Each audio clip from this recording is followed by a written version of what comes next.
വലിയ പ്രതിഷേധത്തിലേക്ക് തന്നെ ഈ സംഭവവുമായി ബന്ധപ്പെട്ട് പ്രതിപക്ഷം കടക്കുകയാണ്. എലപ്പുള്ളിയിൽ മദ്യനിർമ്മാണശാലയ്ക്ക് അനുമതി നൽകിയ സർക്കാർ നടപടിക്കെതിരെയാണ് പ്രതിഷേധം ശക്തമാകുന്നത്. വൈകിട്ട് കോൺഗ്രസിന്റെ നേതൃത്വത്തിലാണ് സായാഹ്ന ധർണ സംഘടിപ്പിക്കുക. മദ്യനിർമ്മാണശാലയ്ക്ക് അനുമതി നൽകിയ തീരുമാനത്തിൽ നിന്ന് സർക്കാർ പിൻവാങ്ങണമെന്ന് ഓർത്തഡോക്സ് സഭ മദ്യവർജന സമിതിയും ആവശ്യപ്പെട്ടിട്ടുണ്ട്. സർക്കാർ നടപടിക്കെതിരെ എലപ്പുള്ളി പഞ്ചായത്തിൽ അടിയന്തര പ്രമേയത്തിന് BJP നോട്ടീസ് നൽകി. വാട്ടർ അതോറിറ്റിയിലേക്കും എലപ്പുള്ളി പഞ്ചായത്തിലേക്കും BJP പ്രതിഷേധ മാർച്ച് സംഘടിപ്പിക്കും. നന്ദഗോപാൽ വിവരങ്ങൾ നൽകും. നന്ദു, ശക്തമായ പ്രതിഷേധത്തിലേക്ക് തന്നെ കടക്കുകയാണ് പ്രതിപക്ഷം. ഓർത്തഡോക്സ് മദ്യവർജന സമിതിയും ഇതിനെതിരെ രംഗത്തെത്തിയിട്ടുണ്ട്.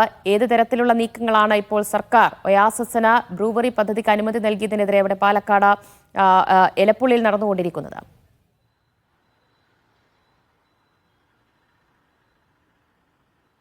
സർക്കാർ ഉത്തരവ് ഇറങ്ങിയതിന് തൊട്ടു പിന്നാലെ തന്നെ ശക്തമായ രീതിയിലുള്ള പ്രതിഷേധം പ്രതിപക്ഷത്തിന്റെ ഭാഗത്തു നിന്നും ഉണ്ടായിരുന്നു. ഇന്നലെ നമ്മൾ കണ്ടതാണ് ഈ ഒരു ബ്രൂവറിക്ക് അനുമതി നൽകിയ എലപ്പുള്ളിയിലെ ആ ഒരു സ്ഥലത്ത് കോൺഗ്രസും BJPയും ഒരേ സമയം പ്രതിഷേധവുമായി എത്തിയിട്ടുണ്ടായിരുന്നു. അവർ അവരുടെ കൊടികൾ അവിടെ കുത്തി ഈ ഒരു സ്ഥാപനം, ഈ ഒരു ബ്രൂവറി അവിടെ വരാൻ അനുവദിക്കില്ല എന്നുള്ളത് വ്യക്തമാക്കുകയും ചെയ്തിട്ടുണ്ടായിരുന്നു. പ്രദേശവാസികൾക്കൊപ്പമായിരുന്നു രണ്ട് രാഷ്ട്രീയ പാർട്ടികളുടെയും പ്രതിഷേധമുണ്ടായിരുന്നത്. സമാനമായ രീതിയിൽ ഇന്നും പ്രതിഷേധങ്ങൾ തുടരാൻ തന്നെയാണ് ഇരു പാർട്ടികളുടെയും തീരുമാനം. അതിനിടെ ഇന്നിപ്പോൾ രാവിലെ BJPയുടെ ഒരു വാർത്താ സമ്മേളനം നടക്കുന്നുണ്ട്. അതിൽ ഈ ബ്രൂവറിക്കെതിരെ എങ്ങനെയായിരിക്കും ഇവർ പോരാട്ടം നടത്തുക എന്ന കാര്യത്തിൽ ഒരു വ്യക്തത വരുത്തും. ഒപ്പം BJP മൂന്ന് പ്രതിഷേധ മാർച്ചുകളാണ് സംഘടിപ്പിക്കുന്നത്. രാവിലെ വാട്ടർ അതോറിറ്റിയിലേക്കും ഒപ്പം എലപ്പുള്ളി പഞ്ചായത്തിലേക്കും മാർച്ച് സംഘടിപ്പിക്കും. മലമ്പുഴയിലേക്കും BJPയുടെ നേതൃത്വത്തിൽ മാർച്ച് സംഘടിപ്പിക്കുന്നുണ്ട്. അതേസമയം യൂത്ത് കോൺഗ്രസിന്റെ നേതൃത്വത്തിൽ വൈകിട്ടാണ്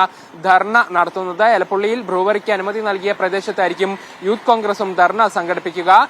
കോൺഗ്രസിനെ സംബന്ധിച്ച് സഭയിൽ ഈ വിഷയം ശക്തമായി ഉന്നയിക്കാനുള്ള ഒരു തീരുമാനമാണ് സ്വീകരിച്ചത് എന്നുള്ളതും അവർ വ്യക്തമാക്കിയിട്ടുണ്ട്. ഏതായാലും 11 മണിക്ക് ചേരുന്ന പഞ്ചായത്തിൽ യോഗത്തിൽ അടിയന്തര പ്രമേയത്തിന് നോട്ടീസ് നൽകിയിട്ടുണ്ട്. ഇവിടെ കോൺഗ്രസും BJPയും ചേർന്ന് ഈ പ്രമേയം പാസ്സാക്കുമെന്നുള്ളതാണ്. പ്രത്യേകിച്ചും കോൺഗ്രസിന്റെ 9 അംഗങ്ങളും BJPയുടെ 5 അംഗങ്ങളും ചേർന്നായിരിക്കും ഈ പ്രമേയം പാസ്സാക്കുക എന്നുള്ളതാണ്. LDFന് 8 അംഗങ്ങൾ മാത്രമാണുള്ളത്. അപ്പോൾ സ്വാഭാവികമായും അവിടെ ഈ ഒരു പ്രമേയം പാസാക്കി എടുക്കാൻ സാധിക്കും. ഇവിടെ പ്രാദേശിക നേതാക്കൾക്ക് പോലും ഈ കാര്യത്തിൽ വലിയ എതിർപ്പുണ്ട് എന്നുള്ളതാണ്. അതായത് ഈ സർക്കാർ ഉത്തരവ് പുറത്തു വന്നതിന് ശേഷം മാത്രമാണ് ഇങ്ങനെ ഒരു വിവരം ഇവർ അറിയുന്നത്. അത് CPMന്റെ നേതാക്കൾക്ക് പോലും ഇതിനു മുൻപ് ഇത് എവിടെയാണ് സ്ഥലം എന്നുള്ളത് പോലും അറിയില്ലായിരുന്നു എന്നുള്ളതാണ്. അപ്പോൾ പ്രാദേശികമായി നേതാക്കളോട് പോലും സംസാരിക്കാതെയാണ് സർക്കാർ ഇത്തരത്തിലൊരു തീരുമാനത്തിലേക്ക് എത്തിയത് എന്നുള്ളതാണ് അവർ ചൂണ്ടിക്കാട്ടുന്ന കാര്യം. അപ്പോൾ ഇതും ഒരു ചട്ടലംഘനമായി പഞ്ചായത്ത് പറയുന്നുണ്ട്. ഏതായാലും ഇത്തരത്തിലുള്ള പ്രതിഷേധങ്ങളൊക്കെ തന്നെ വരും ദിവസങ്ങളിലും നടക്കും. പ്രദേശവാസികളുടെ നേതൃത്വത്തിലും വലിയ പ്രതിഷേധങ്ങൾ ഇവിടെ നടക്കുന്നുണ്ട്.